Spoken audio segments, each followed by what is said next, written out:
Hello and welcome back to another video here in the LEGO Room. I hope you are well. Today we're going to do something rather exciting, particularly for LEGO Marvel fans. And actually, the LEGO Marvel shelf over to the side of camera there has been looking a little bit sorry for itself. It's been looking for a little bit of improvement, and I've been leaving it for a little while to see what we could do with it. And of course, August was a perfect time because we had some brand new LEGO Marvel sets, and I'm going to put two of them together in this video, and hopefully we're going to revamp the LEGO Marvel section. So this is what's going on currently. You've actually got Thanos' gauntlet next to an X-Wing and Batman, a DC in the Marvel section. Absolutely shocking, but we've just been putting absolutely anything anywhere at the moment. And you've got the No Way Home scene into the Sanctorum, which is one of my favourite sets of all time. A little bit dusty there, we'll clean that in this video. And then you've got the Krusty Burger dumped here because it fit in that gap, and Thor's New Asgard with a bunch of Marvel stuff in the backdrop, and then the Daily Bugle, which takes pride of place. Well, not quite pride of place, but that's why the only place it fits in the LEGO room. So this little section does need a little bit of a revamp, it's fair to say, and we'll need to find somewhere to put the Simpsons set.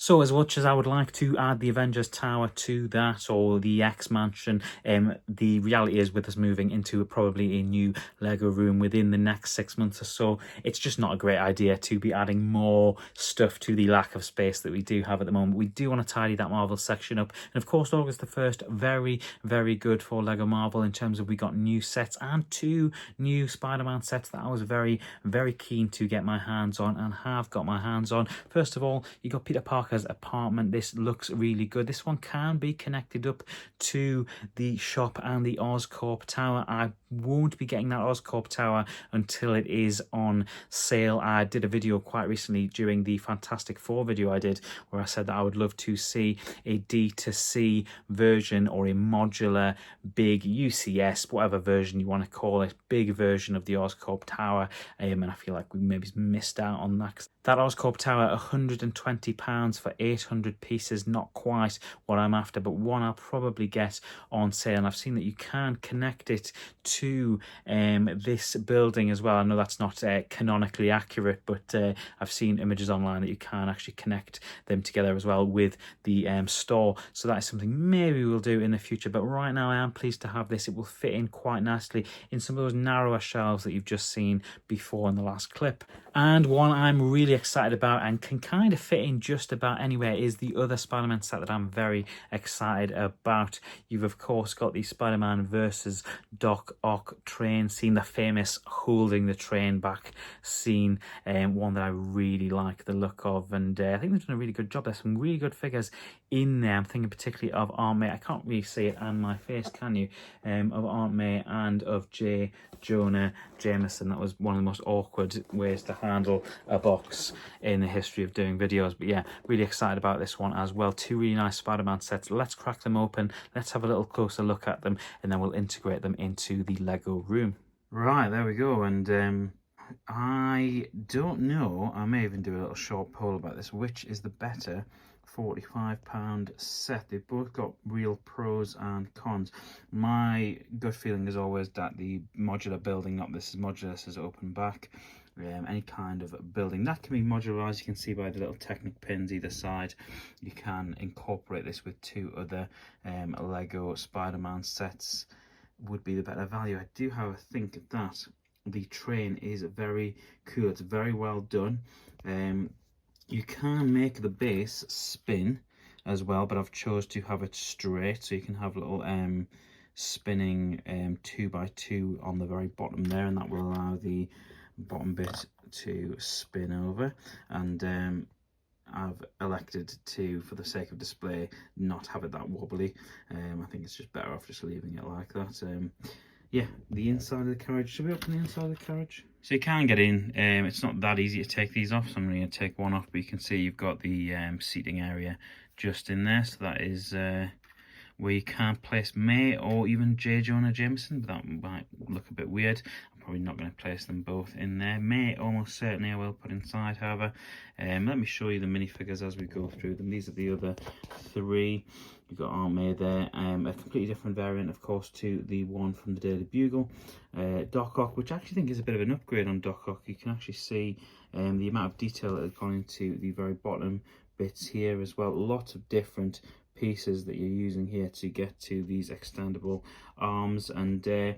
Jonah Jameson, a completely different version to the Daily Bugle once again, but I do really like this version. It's got a touch of Will Ferrell to it for some reason, which I find really interesting. Lord Business. As we move over, you can see you've got Spidey here. Again, not too bad. I actually think they've done a really good job with it. Obviously the secondary face, which is that one there, means of course that it looks realistic, that he's holding back the train. I really like the giant spider web pieces as well, really nice touch. And then lots of sort of box rubbish element here that's been attached, or was attached to the top. So yeah, pretty pleased with that one. Still can't decide of the two which is the better value. Let me take you through the other one. Anti-Venom has fallen over. We can't fix that. Right, there you go. I've tried to get them all in shot for you. You've got Anti-Venom on the right there, which is a very, very nice version. He's got a little bit of a spider accessory there as well. You've got Mary Jane this time with the pizza box that should be inside Peter Parker's apartment.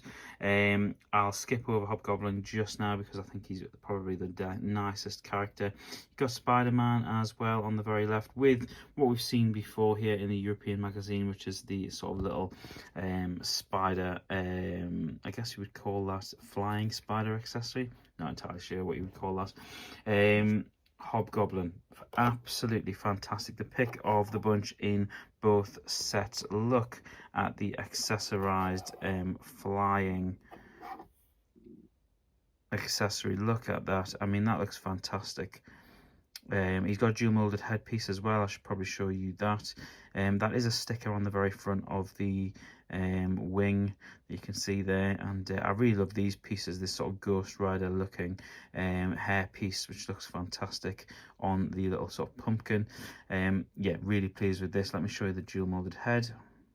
And there's the other side as well, and another Marvel rubberized cape. We've seen it with Doctor Strange, with Loki, and now with the Hobgoblin. I just wonder how long it's going to be before we see this in Lego Star Wars. I really like them personally. I do think it might look a bit weird on sort of Darth Vader or Emperor Palpatine, but yeah, I do really like it for Lego Marvel. I think it is a really nice piece. Feels really nice in hand. You'll have to take my word for that until, of course, you get one yourself, if indeed you do. But I'm a sucker for a building, and definitely a sucker for a pop culture building as well, something from a film. And yeah, very nice exterior. Like I've already said, I think this can be accessorized and be combined rather with some of the other sets, particularly that Oscorp tower that came out, that I'm maybe going to hold out for a sale price on that Oscorp tower. But that giant rubber sort of spider web piece I think is really nice. Some nice ledge pieces there as well. For the size that you're getting, it's about as good as you can do to create a bit of a ledge piece, but yeah, not too bad. Let me take you around the outside of the building. You can see there's a sticker piece in there as well, slightly on a skew, but not the end of the world, for the Daily Bugle. Lots of little window pieces as well throughout the building. Very nice. Let's take you downstairs into the kitchen area. Just enough space to get 2 seats in, 2 cups as well. And then obviously you've got a little area. I think the pizza tile should be just in there that Mary Jane has. You've got the those nice little cute, I guess cute's the right word, cute accessory pieces in there. You've got a little tap, pan, whisk, couple of lights in there. Probably would have been nice if those lights had a little bit of a yellow stud on the end of them, but not the end of the world. Some of my favorite little bits and pieces are up in this particular area. If you see this little bed as well with a little bit of a sticker Easter egg on the bottom there, that is very cool. Let me see if I can pull it back down. A bit of an awkward one to get your hands in, clunky hands, small building, bit of an issue. You've got another sticker element on the other side. There's some posters next to the bed, and then we've got the game control as well. It should be obvious what my pick out here is. I absolutely love the use of 1 and 2 stud pieces to create this piece of lab equipment. I think it looks fantastic. I mean, you know exactly what it is, even though it's been used with 1 and 2 stud pieces. I think it just looks great. What clever use of pieces as well. And they've also got the camera and the computer there as well, so I think they've done a really nice job. This bit that sticks out is something that I wasn't particularly thrilled with. I'd like a modular building to be modular, to be nice, compact, closed, not really have anything hanging out the back of it, but I actually think this is a cool little play feature for young fans. I'm going to try and do it from this angle so you can see what it is and what happens. Basically, when you push it in, the other part of the building should fly out. And I've done it with such strength I've almost taken the top of the building off, but there you go. And almost flew it into Spider-Man. So yeah, that is a play feature. Not necessarily necessary in my opinion, not for the purpose that I would be using it, which is for display, but for younger fans, I think that's probably quite a cool feature. So you have some cool new Lego Spider-Man set, and let me know which you think is better value at that £45 mark. They're probably both just ever so slightly overpriced to begin with, but 4 minifigures as well, you probably wouldn't see that other than a battle pack in Lego Star Wars, 4 figures for £45 in both. So yeah, time to now move it into the Marvel shelf and get that Krusty Burger out and into its own little area. And after a coffee break, a little zipping about in the Lego room, duster in hand to dust all of these sets, but particularly the Daily Bugle on the very bottom was incredibly dusty, and we need to create a little bit of space in the middle there for both of those new Spider-Man sets. Let's have a little look at them. So as you can see, not a whole lot has changed. I did give it a bit of a dust. You probably did catch that on time lapse, but the Sanctum, a bit of a dust, very nice, still my favourite. As you move down now, you've got the 2 new Spider-Man sets. What I've done is I've taken the Technic pins out of one side so it goes up flush against the wall, and it also gives me a bit of room to negotiate if I do end up getting this Oscorp tower or indeed the other shop set that goes with it, and that might be the first thing to come because it's far cheaper, and that Oscorp set I just think's a bit overpriced. Yeah, not looking too bad. It's hard to say when with this up close to it, but yeah, it looks pretty good. I do need to find something to go in here. Maybe the train will end up next to Brothor's New Asgard once we get something else to go in and connect up with this set. And then I did give the Daily Bugle a bit of a dust because it was very dusty, particularly on the very bottom there. That taxi was barely yellow, it was starting to become sort of grey with dust. So yeah, very cool set. Probably needs to come off the floor, but we just need a bigger Lego room in order to do that. The next problem, of course, is what was here, which is the Krusty Burger. We need to find a new home for that.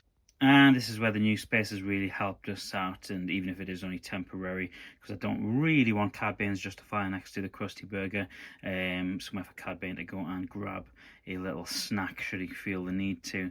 But I probably will keep the Krusty Burger here closer to other IP things, and we do have the Disney stuff in there. We might well do it again. Maybe we'll put the Black Pearl in, which will be coming out in September as well. Stuff that maybe we've only got 1 or 2 of in terms of different IPs might end up living in this very bottom section. So that's going to do it for another video here in the Lego Room. Thank you so much if you've watched until this point. It's probably been a slightly longer video. If you have enjoyed this type of video, however, it's very similar to an evening in the Lego Room. We buy something, build something, place something, move things about, and at the end of it, we've got a slightly more improved Lego Room than we had before. So if you enjoy that type of video, go and check out the evening in a Lego Room. We've done half a dozen episodes at this point. I also want to take this opportunity to remind you that we're doing a charity Whatnot stream on Friday for the Fairy Bricks Foundation. We're doing a kick-off show before a whole bunch of streamers do a 48-hour stream over the weekend. We are away on holiday at that point, so we can't take part. We are doing a kick-off show on Friday night, 6:45. We're doing a whole bunch of sets that all the money will go to charity, and we'll be doing our regular sort of Friday night show as well. So do get involved in that. If you're a Whatnot regular, you can already go and bookmark it, and if you're completely new, go and check out the link in the bio. It'll give you a £10 free credit to come and use if you're a UK resident on your very first purchase in stream with us. You could do a whole bunch of good for charity and pick up some Lego along the way. If you're a Lego Marvel fan, please do drop a like on the video, and thank you so much for watching. It's been sincerely appreciated. If you'd like to see more Lego Marvel, stay tuned because we've got more Lego Marvel coming up in this space over the next couple of months and towards the festive season. Thank you for watching. Take care, and I will see you in the very next video. Bye.